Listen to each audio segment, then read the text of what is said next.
Bienvenue à toutes et à tous, c'est Sébastien Bruno-Durand, le créateur du podcast indépendant Parlons de votre mental. Après une première saison avec 20 épisodes, avec des invités issus d'univers très variés, je repars à la rencontre d'incroyables personnalités qui, je l'espère, vous inspireront dans votre quotidien et viendront booster vos ressources psychologiques pour être performants dans vos réalisations personnelles, professionnelles, sportives et vous aideront à être bien dans vos baskets. Nos invités se livreront cette saison à un portrait chinois, parleront des actualités et projets qui les animent et des qualités mentales qu'ils utilisent depuis des années. Soft skills, confiance en soi, motivation, gestion des émotions, gestion des échecs, ainsi que leur capacité à rebondir pour toujours aller plus haut, plus loin, en étant toujours positif. Excellente écoute à toutes et à tous et découvrons avec plaisir notre invité du jour.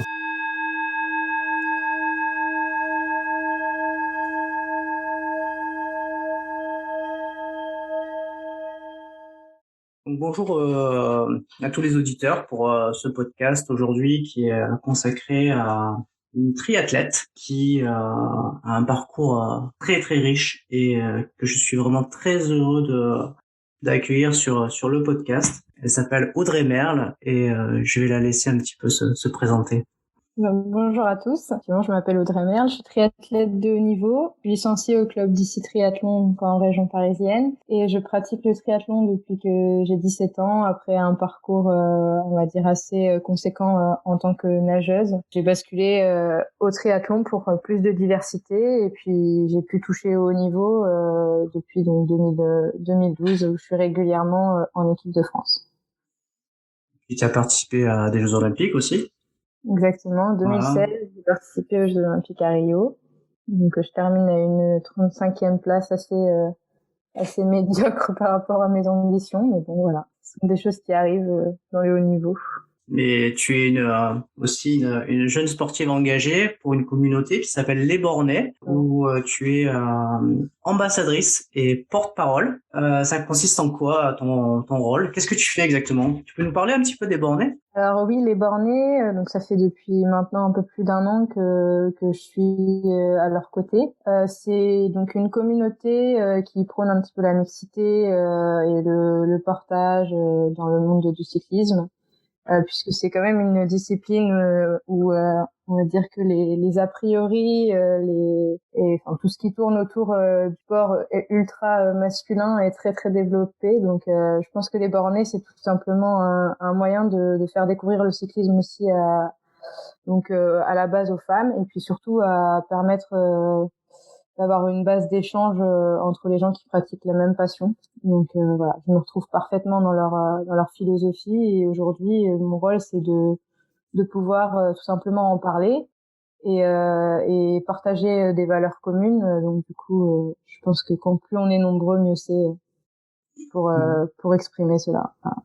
En tout cas, j'invite tous les auditeurs, les passionnés de vélo, hommes, femmes, à aller sur le site des Bornés parce que j'ai vu qu'il y en avait. Alors même moi je connaissais pas spécialement. Du coup, je suis allé par curiosité et j'ai vu que voilà, ça existe en plein de villes de France et du coup, Totalement. c'est super sympa. C'est amené à se développer énormément donc sur les prochaines années puisque finalement depuis que j'ai intégré l'équipe en tant qu'ambassadrice on a déjà vu une énorme évolution parce que finalement je pense qu'ils ont tapé en plein dans le mille, que c'était vraiment quelque chose qui était recherché par les gens de manière générale. Donc voilà, c'est amené à se développer. Vous allez en entendre parler, je pense, de plus en plus. Bon, bah c'est super. En tout cas, on va suivre ça. Alors, avant de parler de ton mental, si t'es d'accord, j'aimerais en quelques questions, qu'on dresse ton portrait chinois. Est-ce que t'es d'accord? Allez. C'est parti. Donc, c'est très simple. Je te pose une question et par contre, tu justifies ta réponse, bien évidemment. Mm-hmm. Alors, si t'étais une couleur, tu serais laquelle? Le bleu. Pourquoi? Je pense que c'est lié à l'eau. C'est un milieu qui m'a toujours attirée et puis c'est une couleur qui m'apaise tout simplement. Si tu étais un livre? C'est plus compliqué. J'ai pas énormément de références. Je cherche parce que franchement. Alors, le dernier que tu as lu? Le dernier que j'ai lu, c'est un roman de Gilles Le Garnier. Donc je pourrais même pas retrouver le titre. Mais en gros, j'en ai lu pas mal et tous ces romans, je les utilise en général avant les compétitions parce qu'ils me vident la tête un peu. C'est sans prise de tête justement, c'est plein d'humour, simple et c'est pour ça que j'ai beaucoup accroché avec cet auteur. Ok, Voilà. donc je crois. Donc du coup, c'est un outil presque que tu utilises pour. Complètement, ouais. Ah, Et je génial. lis effectivement juste souvent avant les compétitions. Au quotidien, j'ai du mal à trouver le temps, mais voilà, avant les compétitions, je sais que ça me permet de me recentrer sur moi-même et il fallait que je trouve quelque chose de divertissant. Je pense que Ah, c'est super, c'est voilà. super. Si tu étais un billet d'avion, pardon, tu pars où? Allez, en Corse. En Corse. Souvenir d'enfance. Une belle Ouais. île. Alors, est-ce que tu es gourmande? Pas vraiment. Pas vraiment. La seule gourmandise à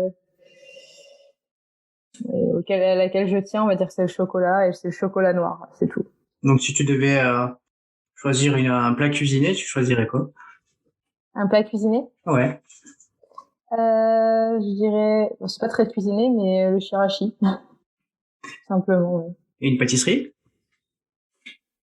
Alors là, c'est très très compliqué. Je suis vraiment vraiment pas gourmande pour le coup. Mais plutôt tarte aux fruits de saison, quoi. Simple. Si tu devais choisir un moment de ta journée que tu préfères, ça serait lequel et pourquoi? Le soir, avant de me coucher, où j'ai un peu le temps de faire un reset de la journée, de profiter de mon copain, voilà, d'échanger sur ce qui s'est passé dans la journée, tout ça. Si tu étais un art, tu choisirais lequel? Hum, la peinture.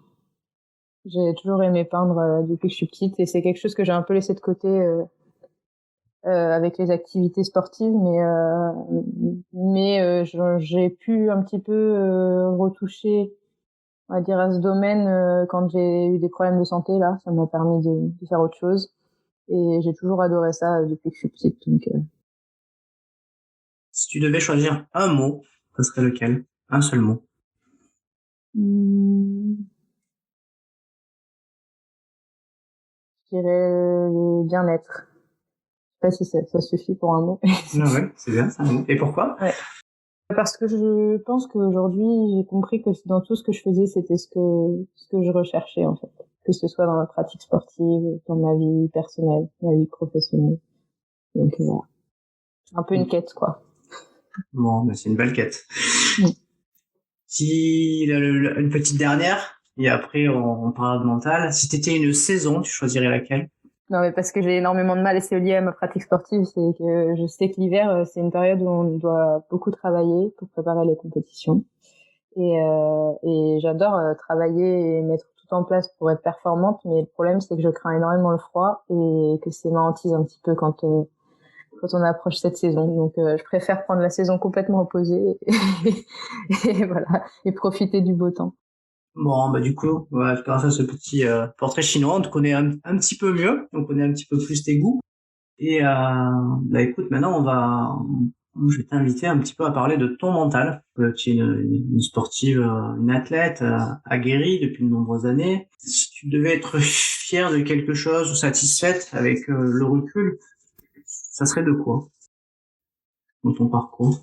Alors, actuellement, je dirais que c'est comment j'ai réussi à surmonter les épreuves auxquelles je ne m'attendais pas. Quand j'ai commencé le sport de haut niveau, je savais qu'il allait y avoir des moments difficiles. Enfin, j'avais conscience que c'était pas forcément un domaine dans lequel tout était linéaire, mais je m'attendais pas à avoir des coups d'arrêt aussi forts comme j'ai pu avoir avec mes problèmes de santé. Et en fait, j'ai tout fait, je pense, pour essayer de me relever de cette période qui a été compliquée et sans pour autant savoir si ça me permettrait de retrouver le haut niveau. Mais en tout cas, ouais, je pense qu'aujourd'hui, maintenant que je commence à retoucher du doigt un petit peu ce niveau-là, j'en suis quand même relativement fière parce que je me dis que c'était pas gagné d'avance quand je repense quelques mois auparavant. Bon, c'est quelque chose dont je suis fière, mais surtout, je pense qu'il m'a beaucoup, beaucoup, beaucoup appris. Si je te dis la phrase rendre possible l'impossible, est-ce que ça t'évoque quelque chose? Complètement. J'ai toujours imaginé ma vie avec le sport. J'ai toujours eu un esprit assez compétitif quand j'étais jeune, et du coup c'était pour moi une évidence de faire du haut niveau. Ça s'est fait de fil en aiguille. Ça a été école primaire, puis après je suis rentrée dans une sélection sportive, etc. Et au final on a toujours des rêves qui nous tiennent un petit peu au fur et à mesure des années, et surtout quand c'est dur à l'entraînement, on pense à ça. Et au final, je pense que moi c'était de participer et de faire le meilleur résultat possible aux Jeux Olympiques. Mais entre l'avoir dans un coin de la tête comme un rêve et le faire, il y a une énorme marge. Et au final, je pense qu'un sportif de haut niveau quotidien de rendre possible l'impossible. Et on lui dit toute sa carrière, oui, bon, enfin, il y en a qu'un champion olympique dans ta discipline, telle année, il y en a qu'un qui arrive à faire ça. Et au final, c'est tout ce qu'on recherche. Donc voilà, moi aujourd'hui quand je m'entraîne, c'est quelque chose qui me parle, c'est quelque part c'est vraiment ce que j'ai envie de faire, de rendre possible l'impossible. En tout cas, tu reviens dès ce week-end dans une compétition. Donc, Oui, je pense que tu vas mettre le paquet pour faire le meilleur résultat possible, je crois. c'est ça. Donc, ce week-end, ce sera mes premiers championnats d'Europe élite depuis 2015. Donc ça remonte ma participation à un championnat d'Europe élite, et donc du coup forcément j'ai pas mal d'appréhension quand même, mais bonne appréhension. J'ai hâte en fait, c'est excitant. Tu les as préparés différemment qu'avant, parce que finalement, il y a quand même un certain délai entre maintenant et la dernière que tu as faite. Tu as eu une évolution dans ta préparation? Je pense que je les ai pas préparés forcément différemment, c'est-à-dire que la course en elle-même, elle nécessite pas vraiment de se préparer différemment, ça reste les mêmes distances qu'on a l'habitude de faire. Après, la seule chose que je sais, c'est qu'aujourd'hui, j'y vais pas du tout avec le même état d'esprit. C'est surtout ça, en fait. C'est surtout ça qui a changé. Après, l'approche sportive et d'un point de vue de l'entraînement, il est exactement le même. On calque souvent les années les unes après les autres. Après, il y a des ajustements qui sont faits en fonction du calendrier, de l'état dans lequel on se trouve à ce moment-là, mais c'est quand même toujours très similaire. Mais là, vraiment, ce qui a changé, c'est l'état d'esprit. C'est qu'aujourd'hui, j'ai 6 ans de plus. Enfin, j'aborde pas la course de la même manière. Les ambitions, elles sont pas forcément supérieures parce que j'avais déjà des ambitions très importantes en 2015, mais elles sont, en tout cas, c'est plus construit dans ma tête. Les attentes que j'ai, elles sont plus construites. Et aujourd'hui, je sais que si je suis pas à 100% physiquement pour X raison le jour J, ce qui peut arriver et ce qui arrive régulièrement d'ailleurs sur nos courses avec les calendriers chargés, je suis capable de faire face à plus de scénarios, répondre à plus de situations différentes, et donc in fine d'être plus performante normalement. Donc c'est pour ça que c'est pas du tout le même état d'esprit, et que j'attends pas que la course parfaite, la course rêvée se fasse. J'attends juste d'être actrice de ma course et de pouvoir faire ce qu'il faut au bon moment, quoi. Ouais, important. Être actrice de sa course. Ouais. Et vraiment être dedans au moment où il faut être dedans pour aller chercher une C'est performance. ça. Oui. Sachant que bon, la performance, elle est souvent aléatoire parce qu'elle dépend aussi de la performance des autres aussi. Donc, Totalement. On est dans un sport où en plus on a des athlètes qui dominent. Il y en a toujours eu, il y en aura toujours. Mais globalement, sur les podiums, c'est pas toujours les mêmes parce qu'il y a beaucoup d'aléas, il y a beaucoup de choses qui peuvent se passer en triathlon, du fait que ce soit 3 disciplines, que ce soit lié à 2 transitions, qu'on ait des outils mécaniques aussi, donc on est quand même dépendant des fois de petits soucis techniques. Il y a énormément de choses qui rentrent en compte. Sur 2 heures d'effort, il a le temps de se passer tellement de choses que on a beau être ultra favori, la course elle est jamais gagnée, donc c'est ça qui est beau aussi. ouais, on va dire, c'est la beauté du sport, c'est qu'on sait jamais au final qui va arriver au bout en fait. On sait que tout le monde va terminer en général, sauf blessure, mais en tout cas, c'est souvent la surprise de la fin, le podium qui est Exactement. allé au bout de soi, a réussi à dépasser ses limites pour aller accrocher cette première place, quoi. Totalement. Si je te demande de me définir le mot mental, ça serait quoi le mental pour toi, du coup? Alors, ça va peut-être pas être une définition très... Non, la tienne, hein, la tienne. C'est toi, comment tu vois ce mot-là? Qu'est-ce que tu mets derrière? Alors tout simplement, ce serait la retranscription de nos capacités physiques dans une situation qui peut être plus stressante ou plus compétitive, on va dire. Donc, si j'essaie de peut-être mieux expliquer, je dirais que en tout cas, dans mon domaine, je le perçois comme quelque chose enfin, comme la possibilité de mettre en application à 100% finalement ce que notre corps est capable de faire. C'est un peu la clé, la porte qui ouvre vers, vers la performance, puisque on peut être à 100% physiquement et au final, il peut absolument rien se passer sur la course parce que on n'a pas cet outil-là pour y arriver. Donc voilà, pour moi c'est le lien entre les capacités physiques et après ce qui fait la performance. En quoi elle consiste, toi, ta préparation mentale? Est-ce que tu en as une, déjà? Alors j'ai été suivie pendant plusieurs années par un préparateur mental. On a eu également à la fédération des personnes qui nous prenaient en charge sur les stages, etc., sur des besoins spécifiques. Après, je pense que j'arrive à chaque fois, donc quand j'ai eu des rendez-vous donc, au sujet de la préparation mentale, j'essaie surtout de garder en tête donc tous les outils qu'on peut me donner, parce que souvent un préparateur mental finalement il est là pour donner des clés, des outils, hein, il fait pas les choses à notre place. Et ce qui fonctionne pour moi, c'est vraiment de garder en tête ces outils et puis surtout d'apprendre à les utiliser. Parce que ça, c'est le plus dur au final. Souvent, on nous donne une clé, mais après, il peut des fois se passer plusieurs semaines ou plusieurs mois avant de comprendre comment le mettre en place. Donc, c'est de la répétition et c'est de l'entraînement aussi, le mental. Oui, Voilà, tout à ça fait. se met en place d'entraînement en entraînement. Parce que des fois, on peut se mettre en situation de course à l'entraînement pour pouvoir justement essayer de d'utiliser ces clés. D'un autre côté, l'entraînement, ça reste l'entraînement, et même quand on se rapproche de la situation de course le plus possible, souvent c'est pas du tout les mêmes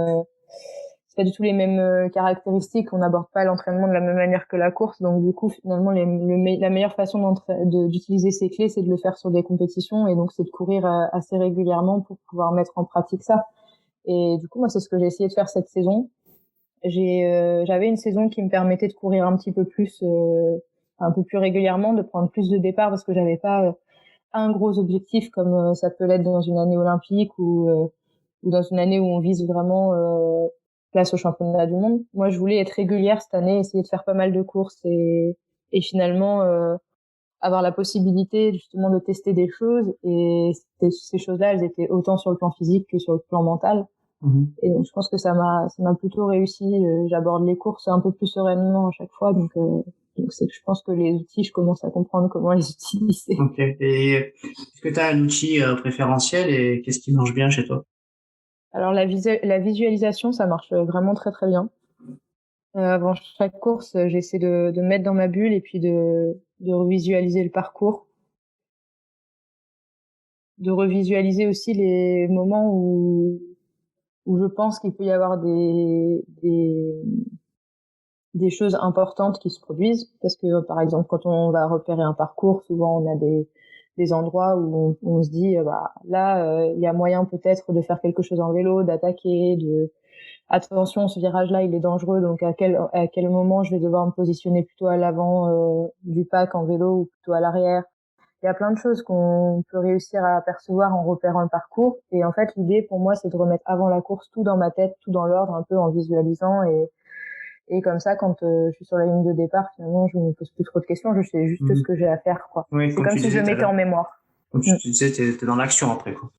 Exactement. Donc, du coup, t'essayes d'anticiper, d'être proactif sur des scénarios possibles, ce qui te Oui. permet bah voilà, si tel ou tel scénario venait à se réaliser, bah du coup tu sais quoi faire et du coup t'es direct dans l'action, quoi. Je pensais que c'était quelque chose de plutôt négatif, mais maintenant je pense que j'arrive à l'utiliser positivement, c'est-à-dire que je visualisais aussi le pire scénario qui pouvait se produire pour moi. Et plutôt que de me retrouver un peu, on va dire, désemparée face à la situation quand ça se produit en course, parce que ça arrive, c'est qu'est-ce que je mets en place pour faire face à cette situation qui est finalement la pire que je peux imaginer, quoi. Pire des scénarios. Celui-là, on le redoute quand Oui. même, hein. Ah oui. Si je te parle du regard des autres, est-ce que dans ta carrière sportive, tu as dû t'affranchir du regard des autres à un moment donné? Totalement. Je sais pas s'il y a des athlètes qui arrivent vraiment à ne pas se préoccuper du regard des autres ou qui ne l'ont jamais fait pendant leur carrière. Mais en tout cas, moi, ça a été quelque chose de très problématique au début. Je pense qu'il y a toute une période de ma carrière où j'ai pas fait les choses suffisamment pour moi et je les faisais peut-être plus pour les autres. Et c'est quelque chose qu'on comprend avec la maturité, ça. Je sais pas si c'est lié à la préparation mentale, peut-être un petit peu, mais ou du moins à ce qu'on peut nous dire sur certains entretiens, puisque finalement, quand on fait pas les choses pour soi, il y a un moment où ça coince. Donc c'est souvent quelque chose qu'il faut débloquer avec les préparateurs mentaux quand on arrive à identifier cette problématique. Mais euh, mais je les faisais pas pour une pression extérieure ou autre. Je les faisais pas parce que derrière, j'avais l'impression qu'on avait des attentes particulières sur moi, mais plus parce que le sens de enfin, j'avais pas encore donné suffisamment de sens à mon projet, je pense. Et donc du coup, j'étais bercée dans le haut niveau, je faisais ce qu'on me disait de faire. Et sauf qu'on me disait que je devais être forte et que je devais être performante, donc j'attendais derrière l'approbation de quelqu'un, quoi, quand j'avais réussi ou pas. Et je pense que ça, c'est très différent maintenant parce que déjà, enfin, je pense que la raison principale de ce changement, c'est qu'il y a eu un moment où j'ai décroché de ce haut niveau parce que je pouvais plus être performante liée aux problèmes de santé. Donc, quand je suis revenue sur entre guillemets le devant de la scène, je l'ai fait pour moi parce que sinon j'aurais arrêté depuis très très longtemps parce que entre le moment où j'ai décidé de vraiment me relancer dans un projet fort de haut niveau et le moment où j'ai reperformé, c'est-à-dire très récemment, j'étais toute seule. Enfin, j'étais toute seule, j'avais ma famille, etc., mes proches, voilà, qui me soutenaient. Mais n'empêche que la fédération à ce moment-là, c'est pas un monde de bisounours, les fédérations, le haut niveau. Donc, quand on n'est pas performant, ils sont pas là et c'est normal. Donc là, je me suis retrouvée toute seule et je l'ai fait pour moi. Et j'ai compris que c'était très très important de le faire pour soi parce que sinon, à un moment, on se prend un mur, quoi. Bon, en tout cas, t'es de nouveau sur le devant de la scène, comme t'as dit. Du coup, t'as eu des problèmes de santé, comme tu disais. Ouais. Comment comment t'as fait pour garder confiance, pour aller de l'avant, pour rester motivé, comment tu t'y es pris? J'ai pas tout le temps gardé confiance, hein. Ça a été très très dur. Je suis passée par des phases, sans employer de mots très, enfin de termes très médicaux, mais je suis passée par des phases de dépression, hein. Il y a des moments où je me sentais plus capable de rien, mais c'était même plus lié au sport. C'est-à-dire, je me sentais plus capable de rien du tout dans la vie de tous les jours, quoi. Et je pense qu'il a fallu que je touche bien le fond pour remonter aussi. Et il y a un moment où je me suis dit, il faut que tu te prennes en main aussi, parce que là, ce qui t'arrive, bah, c'est sûr, c'est moche, c'est pas de chance. T'étais, enfin, tout roulait. Finalement, j'avais l'impression que tout se déroulait sans embûche. Et puis d'un coup, bah, je me prends un gros mur et à dire enfin, je fais un reset sur tout ce qui s'est passé avant, puisque finalement, j'avais acquis confiance en moi grâce aux courses que je faisais au fur et à mesure. Je pense que de nature, je suis pas quelqu'un qui ait beaucoup confiance en moi. Donc ça m'avait permis de gagner en confiance et d'un coup, je suis retombée à -1000, quoi. Ça a été violent. Et là, je me suis dit après, qu'est-ce que je peux moi faire, on va dire, qu'est-ce qui est de mon ressort pour que je puisse petit à petit me remettre sur pied, éventuellement retrouver le chemin de l'entraînement rapidement et en bonne santé.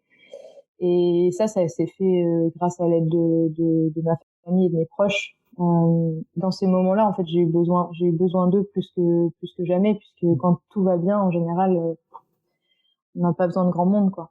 On trace sa route et puis ça fonctionne. Mais là, j'ai vraiment eu besoin d'eux et c'était la première fois que je pense j'en suis arrivée à demander de l'aide, mais vraiment à l'exprimer, quoi.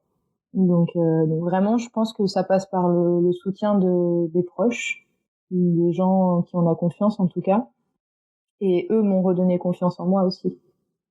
Et donc voilà, ça s'est fait petit à petit, ça a été long, et puis après, j'ai essayé de garder en mémoire tout ce que j'avais fait de bien avant. Alors des fois, on peut dire que c'est vivre dans le passé et que c'est pas forcément positif, mais en fait, moi, je pense que ça m'a permis de garder une ligne conductrice sur ce que je voulais atteindre ou atteindre à nouveau en tout cas. Mais par contre, je l'ai pas fait enfin c'était pas une nostalgie ou quelque chose qui pouvait attirer du négatif. Je pense que c'était vraiment un besoin pour m'aider à me reconstruire de jour en jour. Ouais, je Alors comprends. après, voilà, c'était ça en gros. C'était comme des ancrages positifs que tu as utilisés pour te redonner de Ouais. la force, pour te redonner l'envie de, comment dire, de regoûter à ça et qui t'a tiré vers le Oui. haut au final. Oui. Et le plus Ouais. dur, par contre, ça a été de comprendre que j'étais une athlète totalement différente. Physiquement déjà, parce que quand j'ai recommencé petit à petit, il fallait que j'arrête les comparaisons par contre avec, pour le coup, qui étaient plutôt négatives avec le passé et l'athlète que j'ai été. En fait, j'avais la possibilité, je pense, je commençais à comprendre que je pouvais revenir, mais je pouvais pas revenir en faisant les mêmes choses et en étant la même athlète. C'était pas possible parce que mon corps n'avait pas forcément la même tolérance à l'entraînement. Donc il a fallu que je le comprenne et que je le digère, et après ça a été quelque chose de plutôt facile dans le sens où quand j'ai compris ça, après c'était des petites victoires à chaque fois, les progrès que je faisais. Je repartais pas de l'athlète qui était au top, j'avais compris que de toute façon il fallait que je reconstruise de beaucoup plus Et c'est bas. comme ça que tu as du coup regagné ta confiance en toi finalement. C'est par Oui, ces petites victoires à chaque jour, à chaque exactement. entraînement, à chaque course éventuelle. Mm, Donc c'était un travail ouais, quotidien quoi. exactement.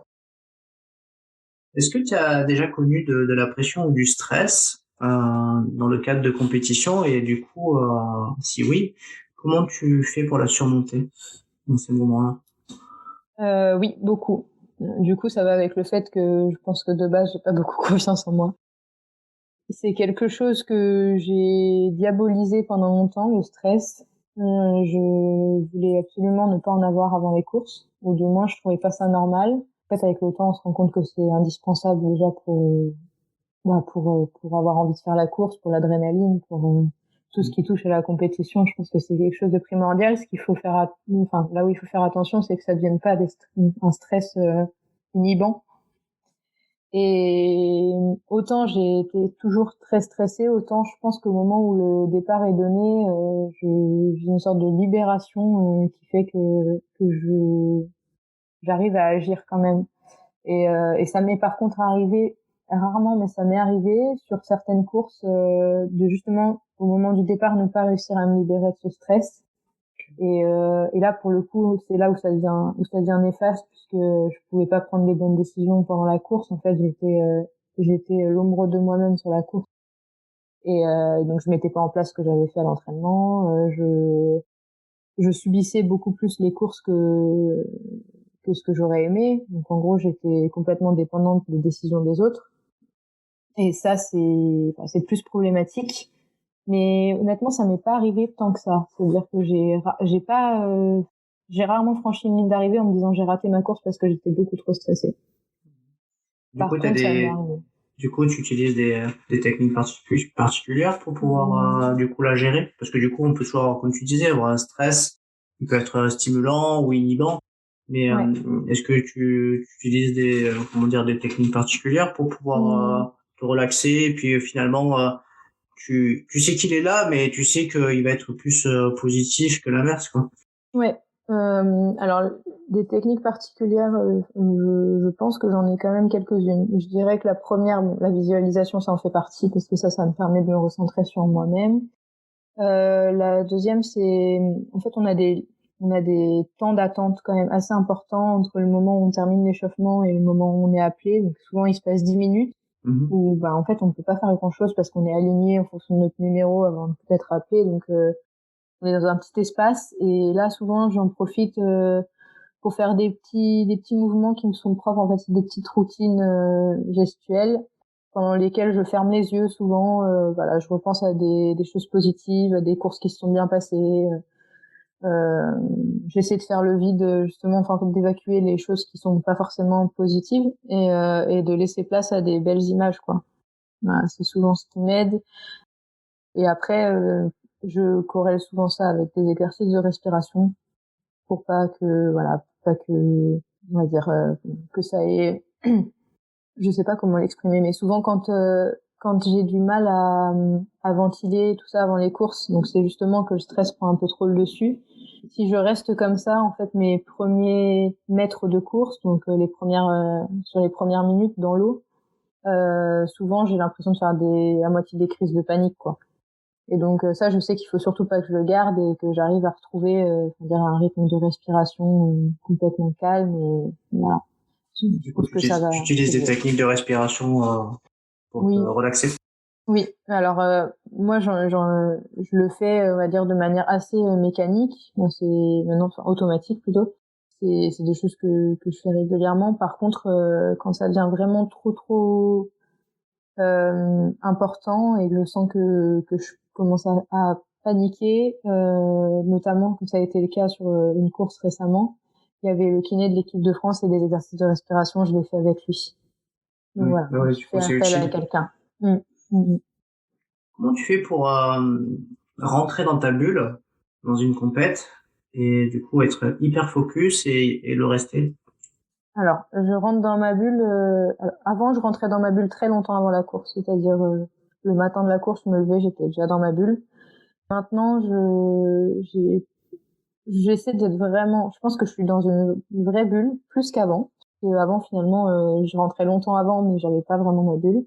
Là, j'essaie de rentrer beaucoup plus tard, mais par contre, quand on rentre dans les 45 minutes avant la course, c'est vraiment une bulle opaque, quoi. C'est je pense que j'essaie de plus me laisser, on va dire, perturber par des propos que pourraient avoir certaines personnes autour. Enfin, en fait, je sais ce que j'ai à faire, donc j'ai plus besoin d'entendre personne à ce moment-là. À part si c'est moi qui vais demander, pour le coup, de l'aide, comme ça peut être le cas pour le kiné ou un entraîneur ou autre. Mais en tout cas, tout ce qui me vient aux oreilles, mais qui n'a pas d'importance, j'en fais vraiment, mais complètement table rase, quoi. C'est comme si ça n'existait pas. Et ça, je pense que c'est vraiment quelque chose que j'ai acquis avec la maturité, parce qu'avant, je pouvais me laisser perturber par n'importe quoi jusqu'au départ de la course. Donc voilà, là, j'essaie vraiment de d'avoir cette bulle. Et après, elle se passe aussi, donc justement au moment de l'aire d'appel. Je fais régulièrement des courses avec ma sœur maintenant. Et en fait, la seule personne que je vais voir avant la course, c'est elle, souvent. Les ressources? Ouais. Donc ça, en gros, c'est ma bulle. Voilà, elle est opaque, à part pour certaines choses qui justement plutôt me galvanisent qu'autre chose. Mais tout ce qui pourrait me perturber, des fois aussi le téléphone, c'est quelque chose enfin, qui peut perturber. Avant, je l'avais jusqu'à très tard avant le départ. Je le regardais et là, en fait, quand je commence à mettre mon vélo dans le parc et on s'approche de la ligne de départ, il est rangé dans le sac et je le touche plus, quoi. Ouais, bah du coup dans mon dernier podcast là, avec un entraîneur, il disait qu'il coupait téléphone, réseaux sociaux, Ouais. coupait tout Ouais. pour être vraiment focus sur le match, ses joueurs. Et puis que, voilà. Oui, je pense que c'est important parce qu'aujourd'hui c'est un outil qui est devenu, on va dire, tellement banal. Enfin, on s'en sert au quotidien et on a l'habitude de l'avoir. Et il Mais, monopolise beaucoup de temps mais voilà, c'est ça et de l'énergie.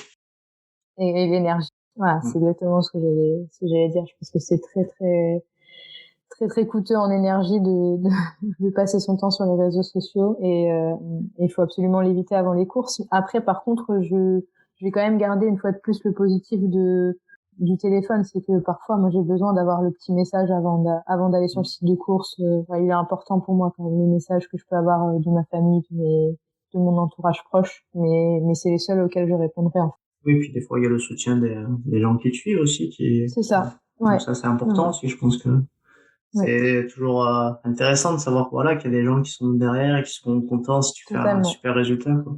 Ouais. Et qui seront là même en cas de pas de résultat, parce ils seront là aussi pour te soutenir quoi qu'il arrive. Ça. On arrive du coup, sur la fin du podcast. J'ai envie de te demander si tu devais donner des conseils à des jeunes triathlètes, qui, je sais pas moi, qui ont envie de faire comme toi, d'être, comment dire, de vivre cette passion à fond, faire plein de compètes, essayer, d'aller le plus haut possible. Tu leur dirais quoi, à ces jeunes triathlètes? De pas brûler les étapes, de se faire plaisir et je pense que ça c'est des choses malheureusement qu'on comprend trop tard parfois. Mais le corps c'est pas une machine et il y a des choses qui sont très très très rationnelles dans ce qui se passe dans le corps humain, mais il y en a d'autres un peu moins. Et en tout cas dans ce qu'on peut maîtriser, dans ce qu'on peut contrôler, c'est justement de se laisser le temps de grandir au bon rythme. Et le haut niveau, ça, c'est quelque chose qui nécessite beaucoup de rigueur, beaucoup d'entraînement, mais il faut que ça arrive à temps et quand le corps est capable de le recevoir. Donc c'est très important souvent de pas brûler les étapes. Et je pense que ça peut faire sens à certaines personnes qui parfois ont toujours envie de rajouter un petit entraînement, un petit truc par rapport à ce qu'a donné l'entraîneur parce qu'ils ont l'impression que ça fait pas assez. Et tout. Ça, on en a beaucoup en triathlon. C'est un peu le monde de la surenchère et c'est quelque chose qui peut être même presque dangereux. Hein, donc voilà. Sauf que les conséquences, on les paye pas tout de suite en général. On les paye quelques années après quand on a voulu en faire un peu trop. Donc voilà, c'est vraiment de pas brûler ces étapes, d'écouter son corps, de savoir se faire mal quand il faut, mais pas de manière inutile. Donc ça, c'est la première chose que je retiendrai. Et en plus, ça me vient à l'esprit en premier parce qu'aujourd'hui, je vois pas mal de jeunes justement qui ont l'intention de faire du haut niveau et en tout cas qui ont la volonté et certainement le talent pour le faire. Mais on en voit pas mal qui se grillent un petit peu trop tôt, malheureusement. Alors que vraiment, ils avaient tout pour y arriver, donc c'est dommage. Et je pense que quand on est jeune, on a besoin de quelqu'un qui nous raisonne un petit peu et qui nous calme un peu dans les moments d'euphorie où on a envie de faire toujours un peu plus. Donc ça, c'est très, très important. Et après, la notion de plaisir, voilà, qui est essentielle parce que ça reste, même dans le haut niveau, si on perd cette notion de plaisir, je pense qu'on peut pas aller très très loin. C'est qu'il y a un moment, ça fait partie c'est un petit peu le moteur, quoi. Et ça, si on l'a pas, on peut durer quelques années, mais ça va être de plus en plus compliqué. Et pour une carrière, c'est même quasiment impossible. Donc voilà, faites-vous plaisir et puis prenez les choses les unes après les autres, quoi. Bon, ça serait presque une citation, hein. Faites-vous plaisir et prenez les choses. J'allais te demander si tu avais une citation qui te guidait au quotidien, mais ça pourrait être celle-là. Ouais, et j'en ai pas particulièrement, mais par contre, donc j'ai eu un entraîneur là qui n'est plus mon entraîneur actuellement, mais que j'ai eu juste avant et qui m'a suivi pendant la période la plus délicate de ma carrière. Et cet entraîneur-là, il a énormément de citations et justement, il gère une section sportive et je sais il en utilise beaucoup avec les jeunes. C'est assez marrant. Et donc du coup, sur mon frigo, j'ai plein de vignettes avec toutes les citations qu'il m'a données. C'est assez marrant. Je pourrais presque en lire une là, mais il y a tout se passe hors de sa zone de confort. Il n'y a pas de réussite facile ni d'échec définitif. Enfin, il y a plein de citations comme ça. Je les ai toutes sur mon frigo. Donc, et du coup, t'en choisis une chaque jour pour je ta les lis de journée? temps en temps. Ouais, Bon, je les lis. bon, super, ça veut dire que, bon, c'est génial. Je te Et oui, si, remercie. Oui. j'ai une dernière chose, si je peux. Il y a un livre qui n'était pas forcément une lecture, on va dire un roman, quelque chose que je peux lire au quotidien, mais que j'ai lu il y a quelque temps et qui s'appelle, je l'ai là, c'est je vais le retrouver parce que c'est assez important. C'était mon préparateur mental qui me l'avait fait lire et je l'ai lu pendant la période où j'étais bien au fond du trou. Donc ça m'a fait beaucoup de bien. Et donc ça s'appelle Champion dans la tête. Voilà, de François Ducasse. Et Makis Chamalidis. Voilà, et donc c'est Makis qui me suivait du coup. Ok, voilà. Makis, ok. Donc c'est pour ça qu'il me l'a fait lire et j'ai trouvé énormément de choses intéressantes. Alors c'est pas forcément lié, il parle beaucoup du tennis dedans, mais en fait les liens se font très facilement et ils se font même avec la vie au quotidien, sans parler de sport. Tout à fait, je trouve ça génial. Je l'ai lu, je l'ai pratiqué, je connais, c'est des 2 auteurs avec qui j'ai la chance de travailler. C'est génial. Je l'ai envoyé à une jeune fille, une de mes amies, il y a pas longtemps, il y a 2 jours même, qui a fait une course un petit peu délicate pour elle il y a 2 jours, donc elle a dû arrêter sa course parce qu'elle a l'impression qu'il y a quelque chose qui se passe dans sa tête et elle comprend pas, tout simplement. Donc, je lui ai envoyé ce livre. Donc, on verra si ça fonctionne. Mais c'est quelque chose que j'envoie régulièrement quand on évoque ces sujets-là. Donc, voilà. Ok, super. En tout cas, Champion dans la tête. Makis Chamalidis, François Ducasse, c'est une très très bonne lecture que je conseille vivement à tout le monde, hein, sportif ou pas sportif. C'est un super livre. Je vais te remercier vraiment pour le temps que tu m'as accordé et que tu as du coup accordé à tous nos auditeurs là. C'était super intéressant et je te remercie vivement. Je te souhaite en tout cas une super compète ce week-end. En tout cas, j'irai suivre en tout cas ta course. Et c'est gentil. Et puis voilà, merci beaucoup à toi pour ton temps et à bientôt. À bientôt. C'était Audrey Merle, triathlète internationale et ambassadrice de la communauté Les Bornés pour le 2e épisode du podcast Parlons de votre mental. J'espère que notre invité du jour vous aura inspiré et je vous donne rendez-vous la semaine prochaine avec une nouvelle athlète qui revient des JO de Tokyo. C'est Lara Grangeon, nageuse en eau libre et ambassadrice de la marque Complex. Alors, à la semaine prochaine.